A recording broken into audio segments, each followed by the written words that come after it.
Sermon 3, known as ash-Shiqshiqiyyah.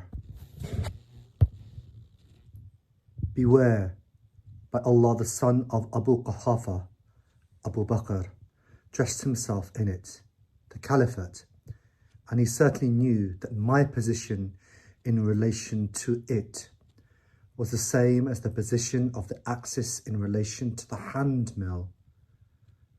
The floodwater flows down from me, and the bird cannot fly up to me.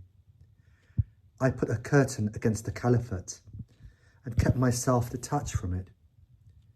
Then I began to think whether I should assault or endure calmly the blinding darkness of tribulations wherein the grown-up are made feeble and the young grow old, and the true believer acts under strains till he meets Allah on his death.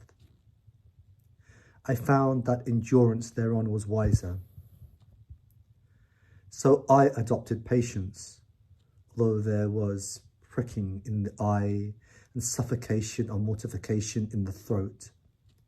I watched the plundering of my inheritance till the first one went his way, but handed over the Caliphate to al-Khattab after himself.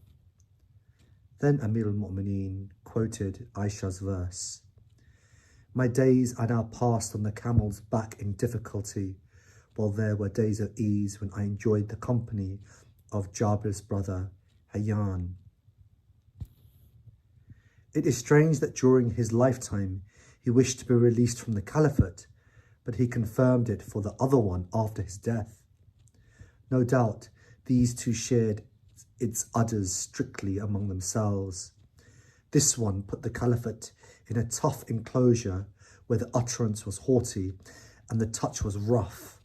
Mistakes were in plenty, so also the excuses therefore. One in contact with it was like the rider of an unruly camel.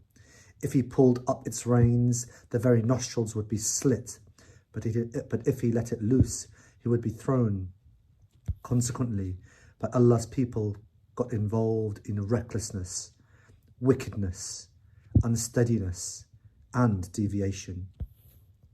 Nevertheless, I remained patient, despite length of period and stiffness of trial, till when he went his way of death, he put the matter of Caliphate in a group and regarded me to be one of them. But good heavens, what had I to do with this consultation?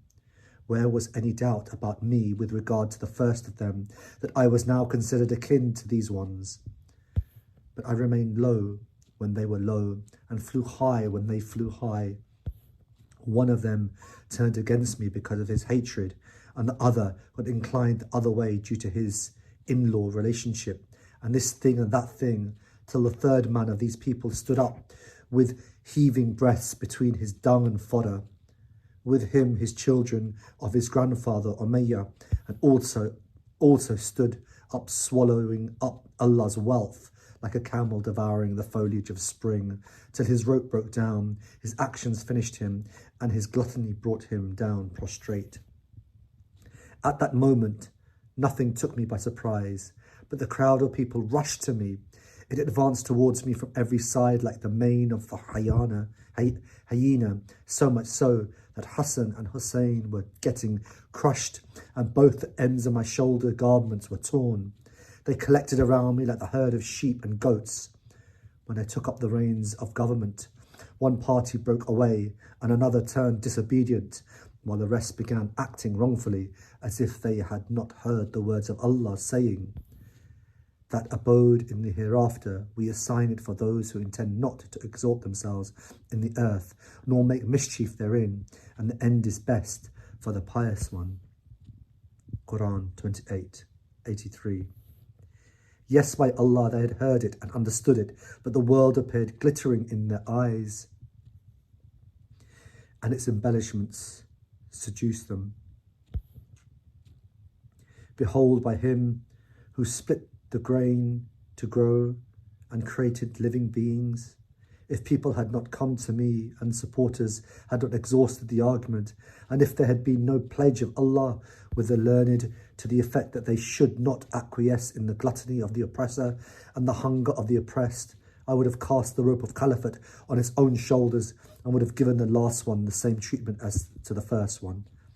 Then you would have seen that, in my view, this world of yours is no better than the sneezing of a goat. It is said when Amir al-Mu'mineen reached here in his sermon, a man of Iraq stood up and handed him over a writing. Amir al-Mu'mineen began looking at it. When Ibn Abbas said, "O Amir al-Mu'mineen, I wish you resume your sermon for where you broke it." Thereupon he replied, "O Ibn Abbas, it was like the foam of a camel which gushed out, but subsided." Ibn Abbas says that he never grieved over any utterance as he did over this one, because Amir al-Mu'mineen could not finish it as he wished to. Ash-Sharif al-Radhi, the commentator of Nahj al-Balagha, says, "The words in this sermon, like the rider of a camel, means to convey that when a camel rider is stiff in drawing up the rein, then in this scuffle the nostril gets bruised. But if he lets it loose in spite of the camel's unruliness, it would throw him somewhere and would get out of control." Ashnak al-Naqa is used when the rider holds up the rein and raises the camel's head upwards. In the same sense, the word Shanaka al-Naqa is used. Ibn as-Siqit has mentioned this in Isla al-Mantiq. Amir al-Mu'mineen has said, Ashnaka laha instead of ashnakaha. This is because he used this word in harmony with asla laha, and harmony could be retained only by using both in the same form. Thus, Amir al-Mu'mineen has used ashnaka laha as though in place of in rafa'a laha ra'saha, that is, if he stops it by holding up the reins.